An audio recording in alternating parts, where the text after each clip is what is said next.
मेरा नाम सीरा बीबी मैं अजरा शाम की। मेरे 2 बच्चे ने और मेरा कोई नहीं कमाना।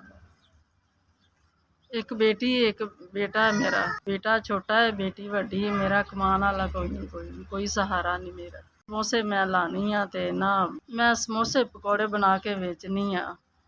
मेरा कोई इहदे नाल गुजारा नहीं गा। मेरा और कोई नहीं हिसाब किताब। मेरा और कोई कमाने वाला नहीं हैगा, कोई सहारा नहीं मेरा। मेरा किराए दा मकान है ते 2 मेरे बच्चे ने। मेरा कोई और सहारा नहीं दा। कोई जड़ा ना मैं पकौड़े समोसे बना के बेचनी हाँ। मेरा और कोई कमाने वाला नहीं दा। कोई इहदे नाल मेरा हिसाब किताब जड़ा ना नहीं आंदा।